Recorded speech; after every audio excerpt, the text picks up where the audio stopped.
টি-20 বিশ্বকাপে পাকিস্তান কি খেলবে নাকি খেলবে না, এই ধারাবাহিক নাটকটা তো চলছে বেশ কিছুদিন ধরেই। আজকে কি সেই নাটকের শেষ পর্ব? নাম্বার 1 হতেও পারে শেষ পর্ব, নাম্বার 2 নাও হতে পারে, নাটকটা আরও চলতে পারে। পাকিস্তানের প্রধানমন্ত্রী শাহবাজ শরীফের সঙ্গে সেদেশের স্বরাষ্ট্রমন্ত্রী তথা পাকিস্তান ক্রিকেট বোর্ডের চেয়ারম্যান মহসিন নাকভির আজকে একটা মিটিং হওয়ার কথা। পাকিস্তান সময় সন্ধ্যা 6টা, বাংলাদেশ সময় সন্ধ্যা 7টা। সেই মিটিংয়েই কি চূড়ান্ত সিদ্ধান্তটা আসবে? সেই সিদ্ধান্ত কি পাকিস্তানের বিশ্বকাপ খেলা নাকি না খেলার দিকে যাবে? নাম্বার 1 পাকিস্তান বিশ্বকাপ খেলবে, নাম্বার 2 পাকিস্তান বিশ্বকাপ বর্জন করবে। এই যে নাম্বার 1 নাম্বার 2 করছি না, কিন্তু শেষ পর্যন্ত গিয়ে সিদ্ধান্ত আসলে একটাই হবে। আজকের মিটিংয়ের ডিসিশন যাই হোক না কেন, চূড়ান্ত সিদ্ধান্ত আসলে একটা হবে বলেই আমার কাছে মনে হয়। সেই জায়গায় কোনো পরিবর্তন হওয়ার কোনো সুযোগ আমি অন্তত পক্ষে দেখতে পাচ্ছি না।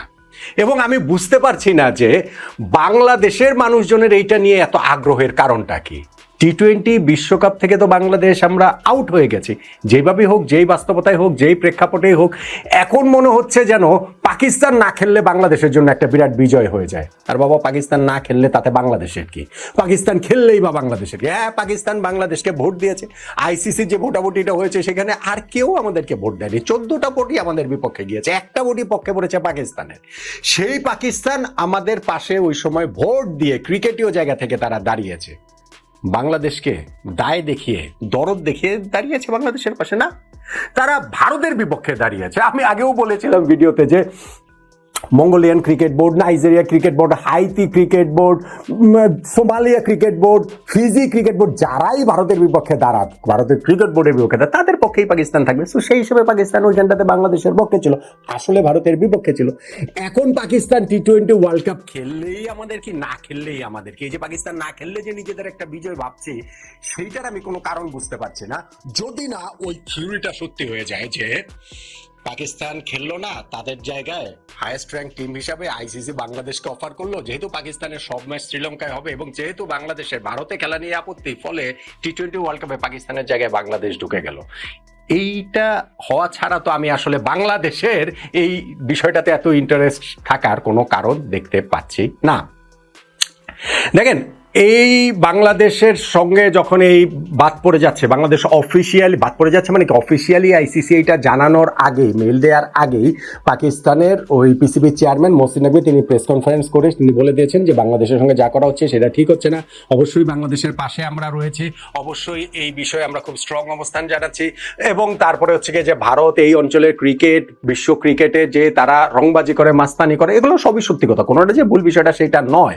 কিন্তু পাকিস্তান ওইখানটাতে এইসব কথাবার্তা বলেছে তারা তাদের রাজনৈতিক ফায়দার জন্য, রাজনৈতিক লাভের জন্য। ওই যে বললাম যে পিসিবি চেয়ারম্যান নিজে হচ্ছে গিয়ে ওই দেশের স্বরাষ্ট্রমন্ত্রী, এবং সেই ফায়দা লোটার পর্যায়টা এরকমই যে পাকিস্তানের প্রধানমন্ত্রী তখন দেশে ছিলেন না, তাদের দেশে ছিলেন না, বিদেশ সফরে ছিলেন। তিনি আসলে এই বিষয়ে সিদ্ধান্ত হবে সেইটা মহসিন নাকভি জানিয়ে দিলেন। মনে হচ্ছিল যেন পাকিস্তানের প্রধানমন্ত্রী বোধহয় মঙ্গল গ্রহতে তিনি গিয়েছেন, যেখানে আসলে ইন্টারনেট নাই।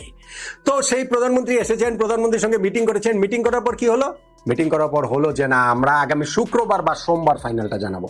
তো শুক্রবার তো চলে গেছে, সোমবার তো আগামীকাল। এখন বোধহয় হঠাৎ করে পাকিস্তানের মনে হয়েছে আগামীকাল তো আমাদের পুরো টিমের অস্ট্রেলিয়ার সাথে মিলে পাকিস্তান অস্ট্রেলিয়া যে সিরিজটা হচ্ছে, সিরিজ শেষে দুইটা দলের একসঙ্গেই শ্রীলঙ্কাতে, কলম্বোতে চলে যাওয়ার কথা টি-20 ওয়ার্ল্ড কাপ খেলার জন্য। ফলে কালকে এই ডিসিশন কিভাবে দেবে, সেই জন্য একদিন আগেই তাদের ডিসিশনটা দিতে হচ্ছে। সেই কারণেই হয়তো আজকের এই মিটিংটা তারা করছে। হ্যাঁ, ইন দ্য মিন টাইম তারা বেশ কিছু শোরগোল তুলেছে, তাদের মিডিয়াতেও কিছু শোরগোল রয়েছে। যেমন পাকিস্তান যদি নাম উইথড্র করে নেয়, তখন 4টা দল নিয়ে এই সময়ের মধ্যে একটা টুর্নামেন্ট হবে, এবং সেই জায়গাটাতে হচ্ছে ভারত যে কত চাপে পড়বে, 2036 অলিম্পিক বিটটা ভারতের হুমকির মুখে পড়বে। এইটা ট্রু, ভারতে এই জায়গাটাতে তারা একটা বেকায়দা রয়েছে, যেই কারণে ভারত সবাইকে নিয়ে বা বাংলাদেশকে ইনক্লুড করে পর্যন্ত টি-20 ওয়ার্ল্ড কাপটা খেলাতে চেয়েছে, তাদের ওই অলিম্পিক বিডের ওই বিষয়টা। কিন্তু পাকিস্তান এই সব কিছু মাথায় রেখে তারা নিজেরা যদি সরে যায়, পাকিস্তানের লাভের জায়গাটা আমি আসলে বুঝতে পারছি না। পাকিস্তানের লাভের জায়গাটা কোথায়? তাদের এখানটাতে স্পোর্টিং জায়গা থেকে আইসিসি তো ভারতের, তারাই বলছে ভারতের আইসিসি, এবং এটা সত্য কথা, সবাই জানে।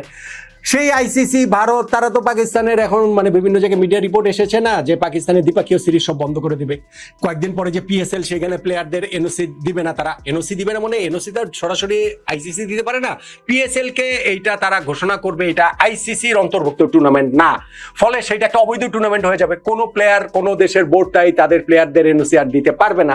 এশিয়া কাপে পাকিস্তানকে বাদ দিয়ে দেওয়া হবে, তারা 2028 সালে মেয়েদের ওয়ার্ল্ড কাপ হোস্ট করার কথা সেখান থেকে বাদ দিয়ে দেওয়া হবে, এত কিছু, এবং সঙ্গে তাদের এই ক্ষতিপূরণ, জরিমানা, আইসিসি ডেভেলপমেন্ট ফান্ডের টাকা পয়সা, আইসিসি থেকে যে রেভিনিউ শেয়ারের যে টাকা পয়সা, এই ওয়ার্ল্ড কাপের পার্টিসিপেশন মানে সব মিলিয়ে বাংলাদেশি মুদ্রা, জরিমানা টরিমানা সব মিলিয়ে প্রায় বাংলাদেশের মুদ্রায় 800 কোটি 1000 কোটি টাকা লস হয়ে যাবে। তো পাকিস্তান ক্রিকেট বোর্ড এত কিছু আসলে কিসের জন্য নেবে?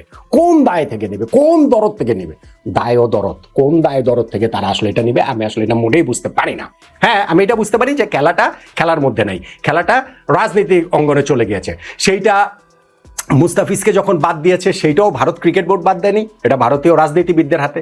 বাংলাদেশ যে ওয়ার্ল্ড কাপে ফাইনালি আমরা খেললাম না শুরু থেকে, যে স্ট্যান্ড নিয়ে, সেইটাও আমাদের ক্রিকেট বোর্ডের হাতে ছিল না, সেইটাও আমাদের রাজনীতিবিদদের। এবং পাকিস্তানও এটা ক্রিকেটেও কোনো পার্সপেক্টিভ না, তারা ওই রাজনীতিবিদরাই খেলাটা খেলছেন। এখন পাকিস্তান যদি, আমি বলছি যে আজকের এই মিটিংয়ের পরে যে দুইটা জিনিস, একটা হতে পারে যে আজকেই নাটক শেষ, যে ভাই ঠিক আছে সবকিছু মিলে টিলে আমরা মেনে নিলাম যে আমরা ওয়ার্ল্ড কাপে খেলছি, কিন্তু বাংলাদেশকে যেভাবে বাদ দেওয়া হচ্ছে সেটা ঠিক হয়নি, আমরা এটার কড়া প্রতিবাদ আবারও জানিয়ে রাখলাম, আইসিসি এটা ঠিক কাজ করে নাই, ব্লা ব্লা ব্লা, এগুলো বলে টলে তারা খেলতে তারা রাজি হয়ে গেল।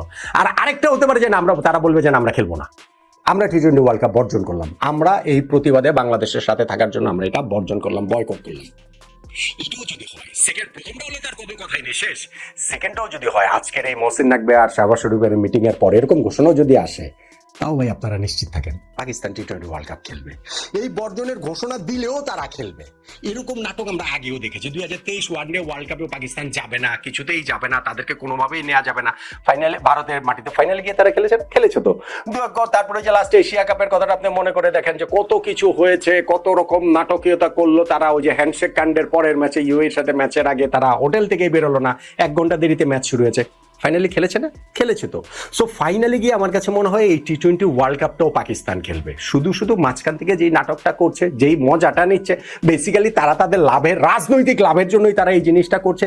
যেইখান থেকে আমি জানি না যে বাংলাদেশ ক্রিকেটকে নিয়েও একটা মজা নিচ্ছে কিনা। হ্যাঁ নিচ্ছে তো, যে Iceland cricket, Uganda cricket board, এরাও তো আসলে মজা টজা নিচ্ছে, ওগুলো নিয়েও তো আলোচনা করেছিলাম। আর পাকিস্তান ওই যে বিভিন্ন রকম এই নাটক টাটক যে করছে, তাদের ওই জার্সি আনভেল করার কথা ছিল সেকেন্ড টি-20-র মধ্যে, সেইটা তারা স্থগিত করে দিয়েছে।